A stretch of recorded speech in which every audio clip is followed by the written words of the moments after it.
Previously on Unscripted. I get the large Philadelphia cream cheese. The one that I get at Loblaws says 450 grams. The one that I got at Costco, it says 500 grams. So one of them must be wrong. You're listening to Unscripted with Skip Sherman and Josh Obadia. Okay, Skip, so today we're going to talk about songs with the word song in the title. But before we get to that, I'd like to give everyone an update on the whole cream cheese gate. Can we call it cream cheese gate? Anytime something is like a controversy or there's a potential conspiracy or something's going on, it's always a gate, which is kind of stupid, but this has become our language now. Okay. So I had told you that I purchased 2 different containers of cream cheese, which when you look at them side by side, they look identical in size. They are identical in size. And one of them was purchased from Loblaws. It was 450 grams on the label. The other one was purchased from Costco. It said 500 grams on the label. So, of course, everyone told me I need to actually weigh the containers rather than just look at them with the naked eye. So I was able to locate a scale that can weigh, things like this, not a person. And I actually recorded this and sent it to you. So I did weigh both of them, and both of them were unopened and sealed at the time of weighing. So it turns out that the one that said 500 grams is actually heavier than the other one. Now, funny enough, both of them weigh more than what they say on the label. So you're actually it's because the container, the weight of the container itself, that could be the reason. Yes, but one of them was heavier than the other, which I don't quite understand because, as I said, when you open them, it's filled to the top, literally to the top. But to the top, if they add 1 gram, it's going to overflow, or there's a little bit of space? There's no space. Now, sometimes when I'm going through the cream cheese, when I get close to the bottom of the container, there's air pockets. Yeah. So maybe that's where the extra space lives. Okay. Maybe. Well, I'm glad you did that experiment. I had posted it on Facebook. I tagged you. You didn't even know because you don't even check that stuff. Right. I said asking for a friend, and I posted the pictures of the cream cheese. There's a lot of theories. The most common one is that people that go to Costco, it's like a bit of a cult. These people are Costco people. So they know that Costco often has exclusive items with vendors, and that people think this is the case. And actually, most people say that they do it on purpose. Costco likes to make different sizes, and then of course they make a different size and they sell it in a pack of 2, right? To make it difficult to compare the price, equally with another store. So you're never comparing apples to apples when you're buying a Costco exclusive. It's something different. So that's kind of the consensus. And then, of course, people on Facebook said, you got to weigh it, which is what you did. There is another theory, though, which is actually still not off the table in my mind, which is that maybe these cream cheeses were always 500 grams. And that's what Costco has. And that's maybe what other stores still have. And the one that you bought at Loblaws has the new stock from Kraft, which is the shrinkflation version, where they've shrunk the size of the item down to 450 and still charge the same price, which is what's been going on tons of different items in every grocery store. So that's still an outside chance in my mind, but still seems more likely that it's the Costco exclusive. By the way, I will say that the deal at Costco, I know it's hard to compare because you're not comparing apples to apples, but the deal at Costco is a good deal because A, you're getting more cream cheese than you would at Loblaws. And B, you're paying less per gram than you would at Loblaws. Now, yes, you have to buy a pack of 2, which is going to last you a month. So, I guess that's good and bad depending on how much cream cheese you consume. I'm curious to see how, 1,500 grams of cream cheese is going to last you. Obviously, you have 3 containers at least. No. Right? It comes in a pack of 2, not 3. But you bought one from Loblaws. Well, that's the one I had already from before. Right, but this is going to last you for a while, no? Well, no, because actually I shared the pack of 2 with the person that I went to Costco with. Now I understand. So I'm already on my last container right now as we speak. One thing people don't know about Josh is cream cheese consumption is high in your household because you are on a mostly you're a pro-bagel diet. So there's a lot of bagels being consumed, hence a lot of cream cheese, right? Okay, Skip, so you may have already answered this question, but did we get any listener mail from our last episode? Mailbag. We did. Of course, we did. Last week's topic was songs with the days of the week in the title. We got our hardcore listeners, chimed in. Derek from Montreal said, "So glad Josh snuck in Monday Morning by Fleetwood Mac in your honorable mentions, which would have made it in my top 3," he says, along with Ruby Tuesday and Sunday Bloody Sunday. And also Another Saturday Night by Cat Stevens, he said he would have had. Jason from Montreal, "As I listened to the episode, I was thinking of Tuesday Afternoon by the Moody Blues and Friday by Joe Jackson. Was pleased to hear them in the honorable mentions. A few additions that probably are predictable coming from me, because he's a huge David Bowie fan. So he basically gave me a whole list of David Bowie songs that have days of the week in the title. Thursday's Child by David Bowie, Sunday by David Bowie, Drive-In Saturday by David Bowie, and then of course and a whole bunch of others. And then he mentioned Black Friday by Steely Dan, Monday by the Mamas and the Papas, and he gave us a suggestion for a new topic: favorite duets. But I'm not sure how to wrap my head around that one. It's a little bit of a difficult one. That is challenging. Our friend Jesse in Dallas, Texas, emailed saying, "If I get the chance, I normally stop the playback on the podcast and throw down my quick thoughts on the topic." So he tries to write down whatever he thinks his top 5 is going to be to see if it's same as ours before he hears our picks. In no order: Saturday in the Park by Chicago, Sunday Morning Coming Down by Johnny Cash and Chris Christopherson, Rainy Days and Mondays, The Carpenters, Another Saturday Night by Sam Cooke, Sunday Bloody Sunday by U2, and I Don't Like Mondays by the Boomtown Rats. He said Tori Amos has a great cover of that as well. Come Monday by Jimmy Buffett is also mentioned. You know what we should do? We should get our crack research staff, our team of researchers, to compile a list and figure out which day of the week has the most songs and which day of the week has the least songs. We can do that, or we could ask ChatGPT. That's a better idea.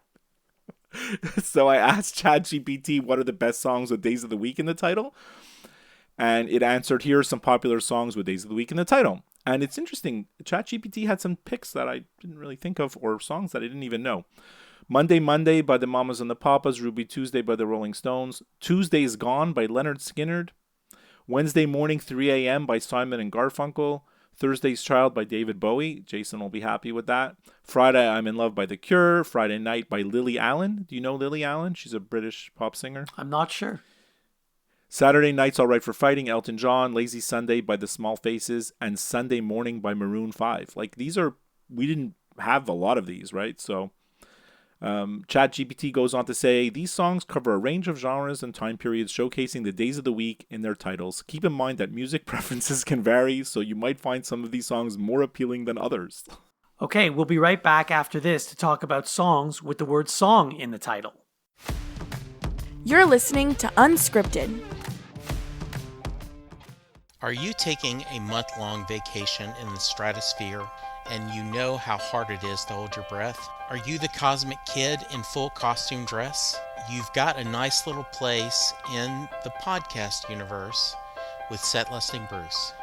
Set Listing Bruce is your podcast for all things Bruce Springsteen fandom. We discuss his music, we talk about his tour, and we also talk to fans of other musicians and share their story of their passion, their fandom, and the way that their favorite artist music makes them feel. Set Listing Bruce, a Bruce Springsteen fan podcast, is available wherever you find podcasts. Remember, there is magic in the night. And now, back to Unscripted. Okay, Skip, we're back. So I texted you this week with some topics, and you wrote back saying, let's do songs with songs in the title. And I actually called the episode Songs. Right, in your notes, yes. But we have to be more clear, because if someone just sees that in a title, they're not going to understand it. I was pleasantly surprised in doing like my research on this. There's a lot to choose from.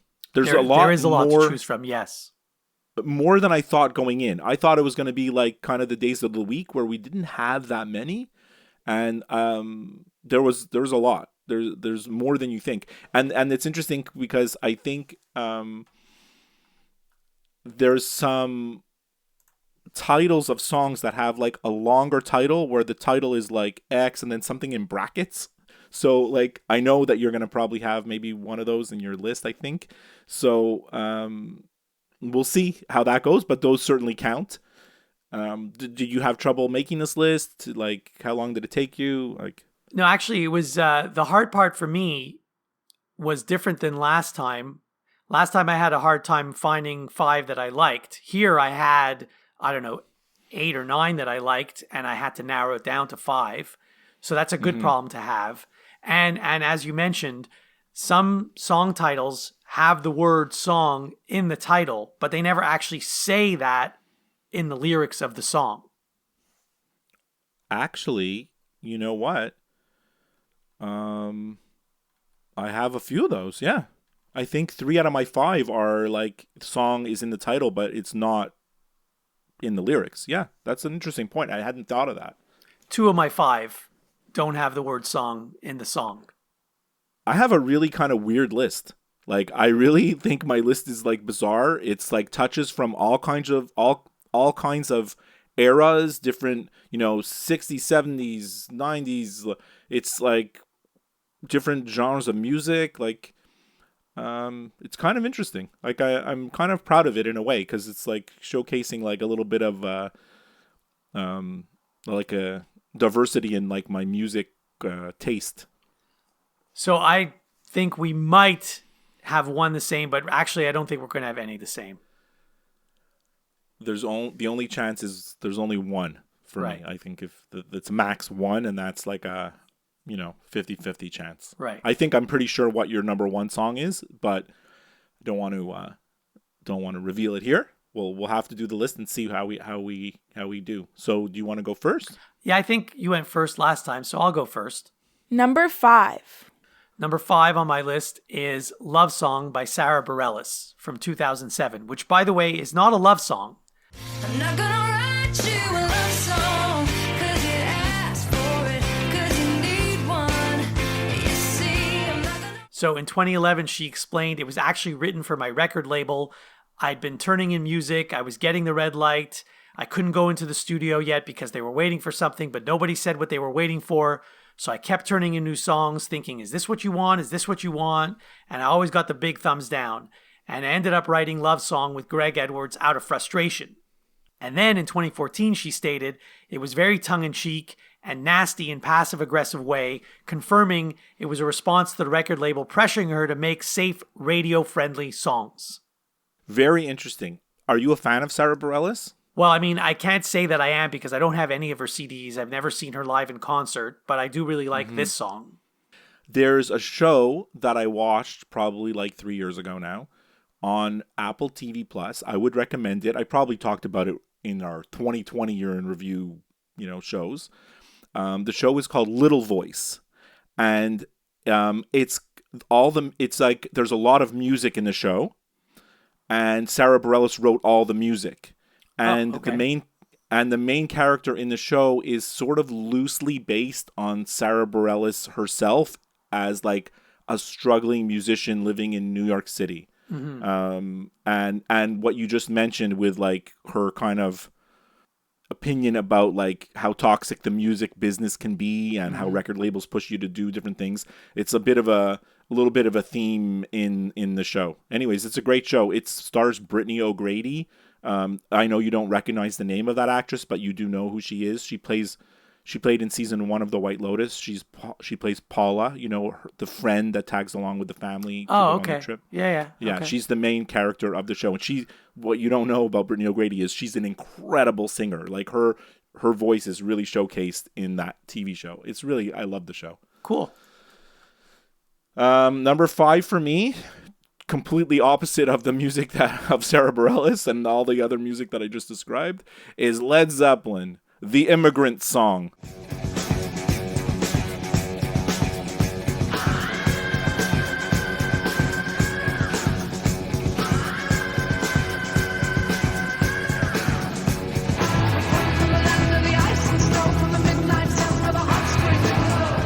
You know, this is like one of Led Zeppelin's kind of most known songs. You know, I don't know. Do you ever see the movie School of Rock with Jack Black? Yes, like, of course. Yes. Yeah. So it's like it plays like an important part in that movie. You know, he's blasting it in his van, and like it's just. It was also in one of the Thor movies. Like it's really like a very, very well known Led Zeppelin song. It's blasting loud. It's in your face. I never understood any of the lyrics. It's all mumbo jumbo, if you ask me.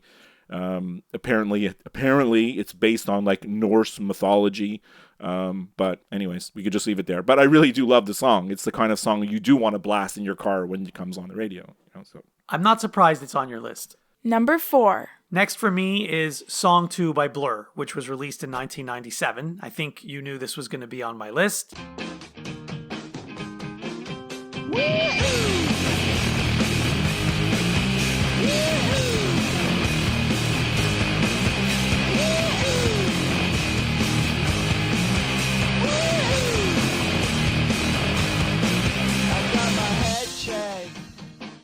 this is the song I thought was going to be number 1. Right. Originally, I thought it was going to be number 1, but turns out there are better songs than this one. So you'll see later. Mm-hmm. But so the track was originally nicknamed Song 2 as a working title, which represented its slot in the track list, but the name stuck. The song is 2 minutes and 2 seconds long with 2 verses, 2 choruses, and a hook featuring Damon Albarn yelling "woo-hoo" as the distorted bass comes in.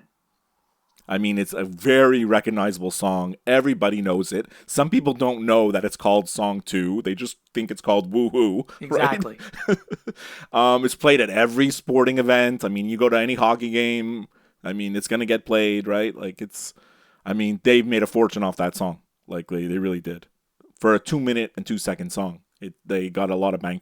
They got a lot of bang for their buck, for sure. There you go. But I really thought that was going to be your number 1. I was actually positive. So now I'm very intrigued.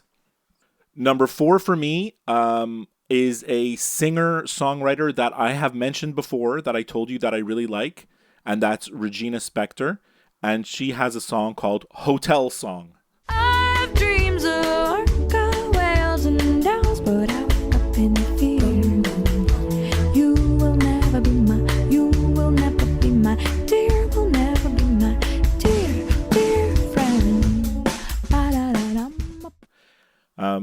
You don't know Regina Spektor. I know you don't listen to her music. I mean, you've heard of her. Any relation to Phil Spector? No, she's not. She's actually born in Russia. She's immigrated from Russia to New York when she was little. Anyway, she has an interesting story.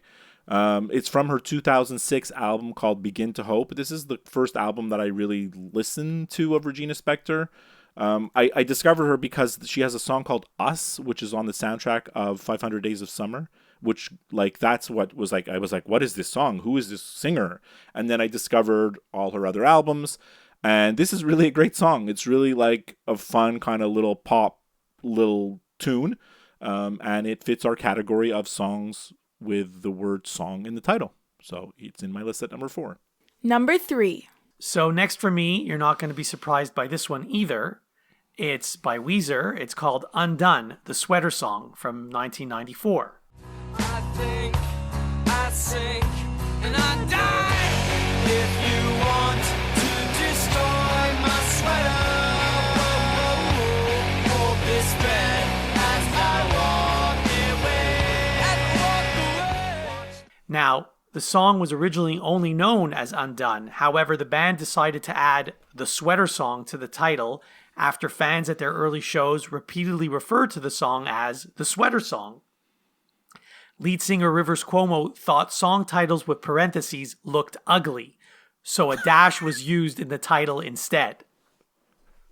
I'm glad he added it. You would not have been able to include this in your list if he didn't add the sweater song to the title. That's right. This is one of the songs I was referring to where it was like it's like a subtitle, you know? Right. I mean, I had this in my honorable mentions. Obviously, you know, I do like Weezer. This is the first song I ever knew about from Weezer. Like, I think you as well. No, maybe. Yeah, it's their first hit. Yeah, and a really great song.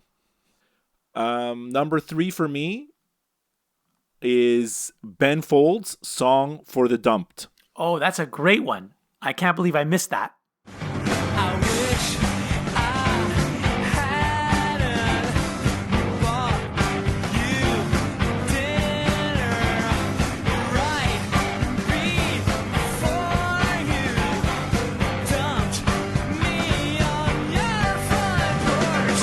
Give me my money back. Look, everybody knows we both really love Ben Folds. We did a whole episode on Ben Folds with our favorite Ben Folds songs. I don't think this one was in my favorite Ben Folds songs when we did it, but it is a great song, and it's full. It's full of swearing and kind of explicit lyrics. It's from the 1997 album Whatever and Ever Amen. I mean, look, if you want to listen to music from the 90s, you want to know what the best album from the 90s is, this is it. You know, I don't know. Did we do our best albums from the 90s? If we did, this better have been number 1. I think we did. If we didn't, we should do that next time. It's really a great album. Apparently, it's about like the drummer of the Ben Folds 5 band who wrote this song because he broke up with his girlfriend and no one liked her, so they were kind of happy. You know, like the lyrics are like crazy, right? Like, I don't know if I should even say them. Like, give me my money back, you bitch. Am I allowed to say that? I think you are, because when they say it on the radio, they don't bleep it out, I don't think. Yeah. Or maybe this song isn't played on the radio. I don't know. But then, I want my money back. Don't forget to give me back my black t-shirt. Like, that's my favorite part, you know? It's a great song. It is. Number 2. Okay, next for me is My Songs Know What You Did in the Dark, also known as Light 'Em Up by Fall Out Boy. Gonna need a spark to ignite. My songs know what you did in the dark.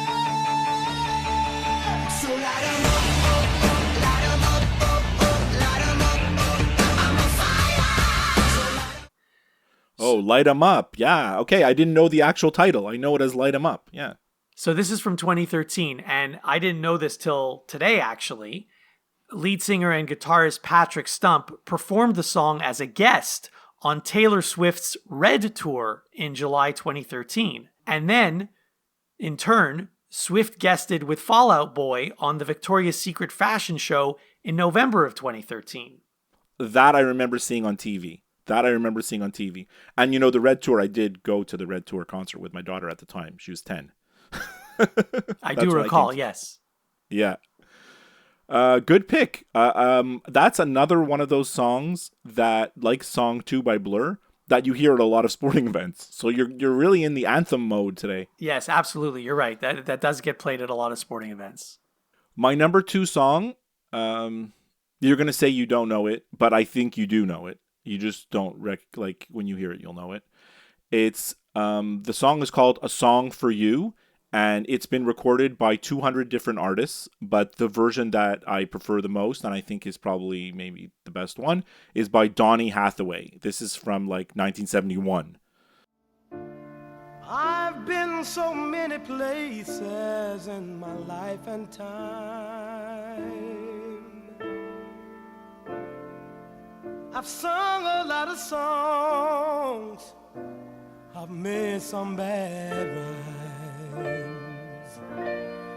I've acted out my life in stages with 10,000 people watching.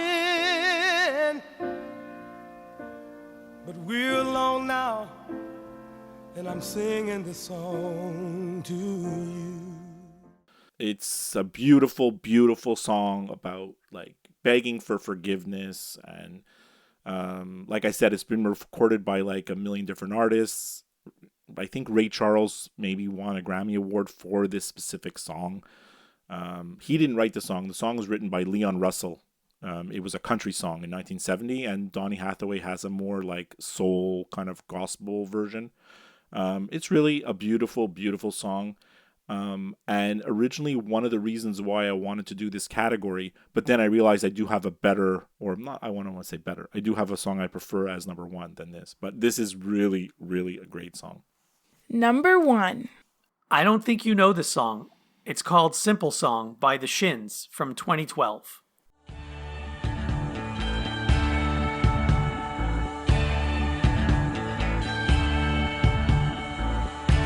Well, this is just a simple song to say what you done. I told you about all those fears and the way they did run. You sure must be strong. I don't think I do. No. I have to tell you, so it's a good song, but the video is quite funny actually, because the video is this man he's passed away and he recorded a video for his family. So they're watching this video of him after he dies. And in the video, he's telling them what he's left for them in his will. And basically what he's left for them, his 3 kids, is the deed to the house. But he says in this video, he says, because I know all 3 of you hate my guts, I haven't actually left it to any of you. It's hidden somewhere in the house, and whoever finds it first gets it. And so then all 3 kids, you see them like running around the house and pushing each other and shoving each other, trying to find the deed to the house. Anyway, it's quite a funny video. You should watch the video if you can find it. It's not too hard to find. But the other interesting thing that I didn't even know, the video was directed by Daniels. Now, Daniels, I don't know if you know who Daniels is.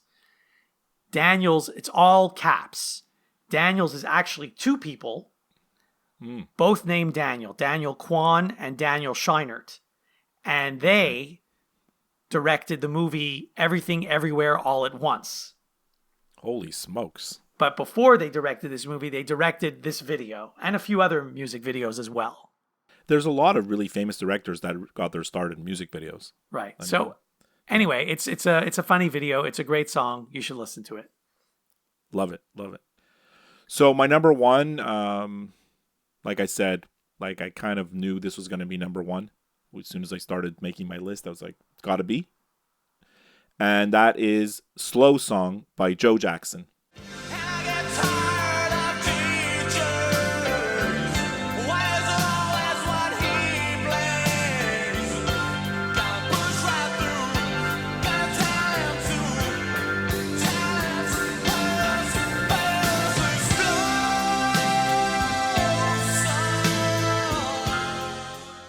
Good choice. Most people call it a slow song, but it's not. There's no it's just Slow Song. And that's from the 1982 album Night and Day, probably his best album. Of course, I told you last time or the time before when we talked about Joe Jackson. I think it was last time because I had Sunday Papers in my last list. Yeah, it was.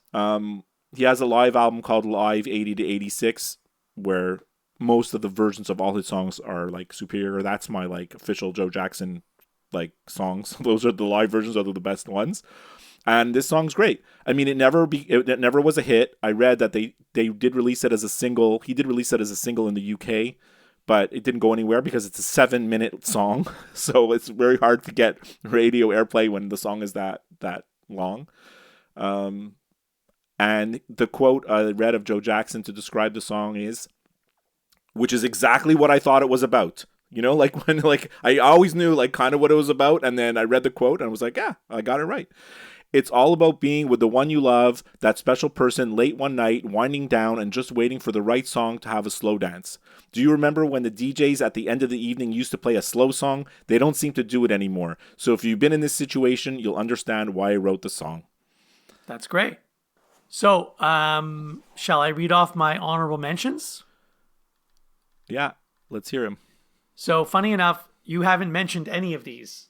Car Song by Elastica, Adam Song by Blink-182, The Hell Song by Sum 41, Interstate Love Song by Stone Temple Pilots, Anna's Song by Silverchair, Authority Song by John Mellencamp, The Logical Song by Supertramp, Oh my God. And The Song Is Over by The Who. So I did have The Song Is Over in my honorable mentions. I think and I had Song 2 by Blur in my honorable mentions. What was on your list? I think the most popular one that comes to people's minds that we haven't mentioned so far is Your Song by Elton John. I did see that actually when I was doing some research, but it's really, Yeah, I know. I'm not a huge Elton John fan. I mean, I like Elton John fine, but that song, I don't know. New Song by Howard Jones. Taylor Swift, Our Song. My daughter will be mad that I didn't put it in my top 5. I had Undone, the Sweater Song by Weezer. Rain Song by Led Zeppelin. I didn't want to include 2 Led Zeppelin songs in a 5-song list. Radio Song by R.E.M. And I Want to Learn a Love Song by Harry Chapin. Those are some of the honorable mentions that I had. Okay, we'll be right back after this with some final thoughts. You're listening to Unscripted.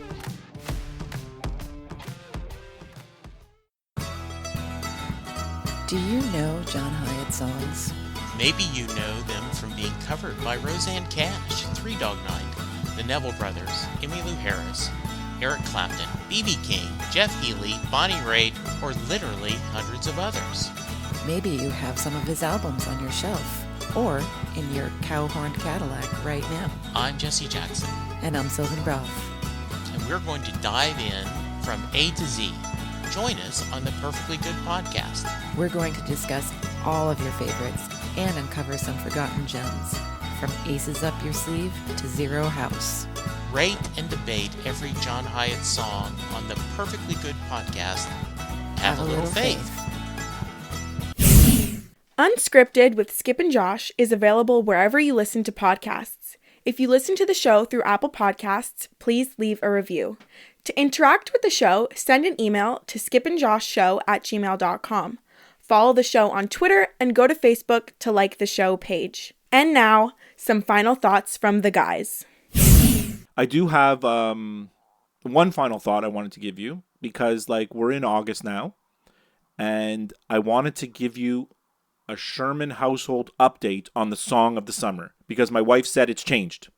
Is that allowed? Can you change it once you make the decision, like in the beginning of the summer?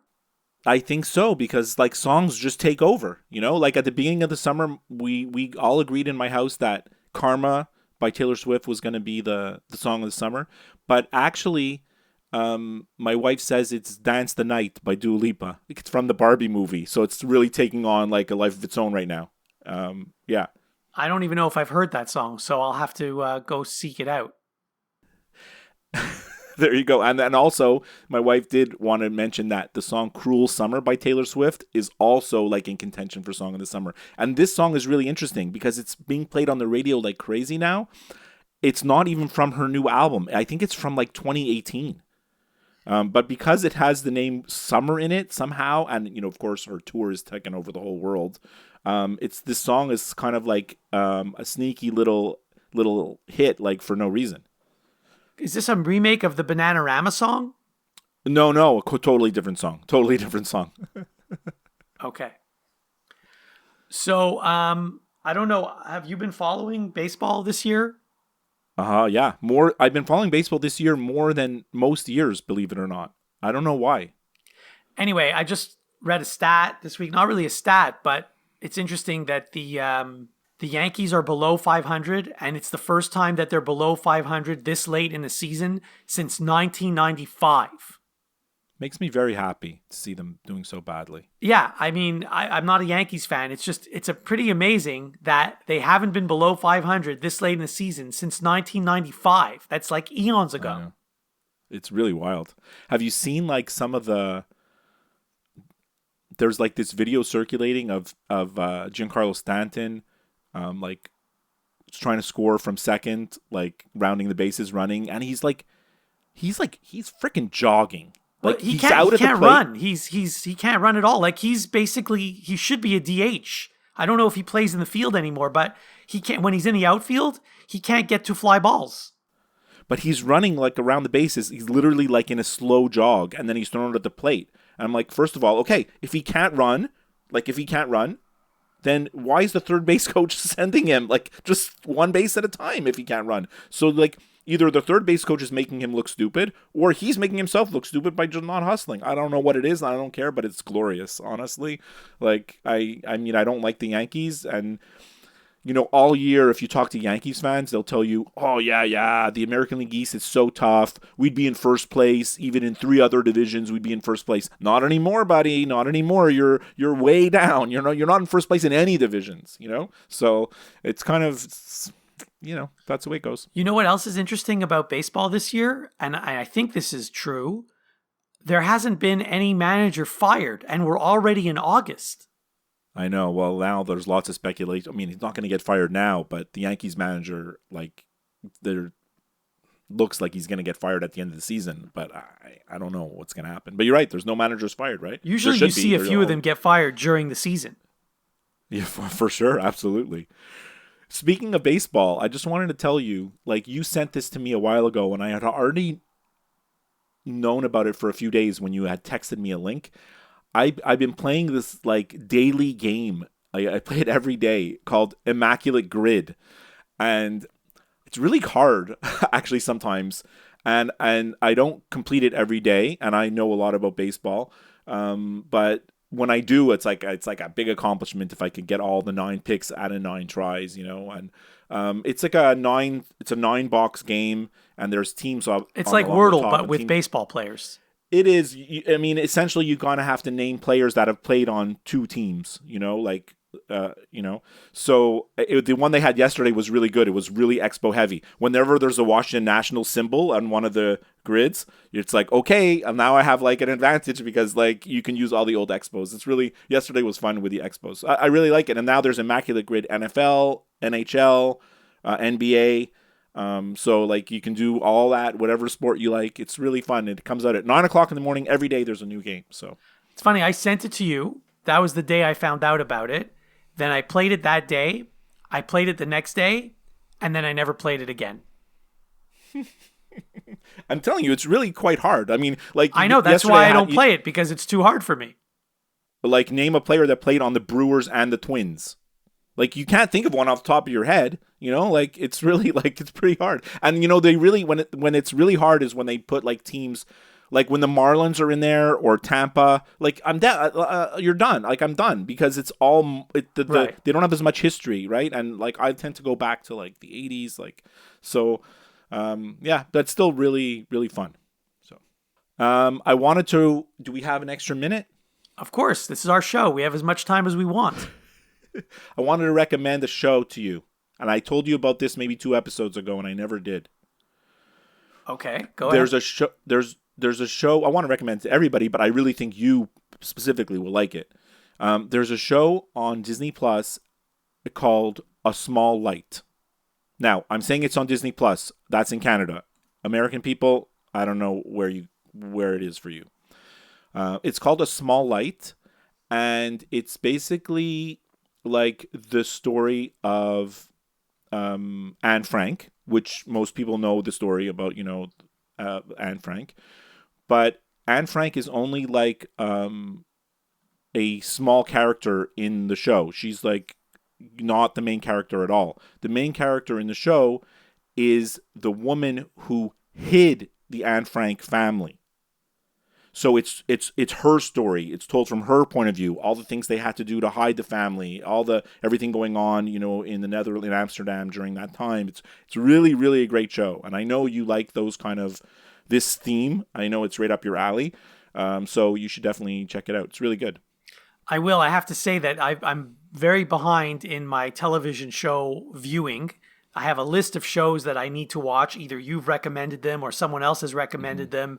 And I've been very preoccupied the last little while with a show called Casual that I told you about. Not a new show, but there were 4 seasons, and I finally finished watching Casual just this week. And I really think it's a great show. They describe it in the description of the show as a comedy, but it's really not a comedy. I mean, there's some funny parts, but anyway, so that's what I've been preoccupied with. I watched the one episode that you recommended me to watch, and actually it was kind of good. So it's probably something I could. But that episode that I had you watch really has nothing to do with the show, because that's like a flashback to 20 or 30 years ago. Yeah. So that episode is really not indicative of the show. I really need you to watch the last season of The Marvelous Mrs. Maisel. I know. That's another thing that I'm behind on. We need to do an episode about the final season before, this year. You understand that this podcast is not my full-time job. I have an actual job, right? Like, I have other things that I need to do. I know. All right. Well, thanks. I really liked your list of songs. Hope you liked mine. I did, of course. It was great talking to you, and good luck with your tennis tournament. Thank you. Have a great week.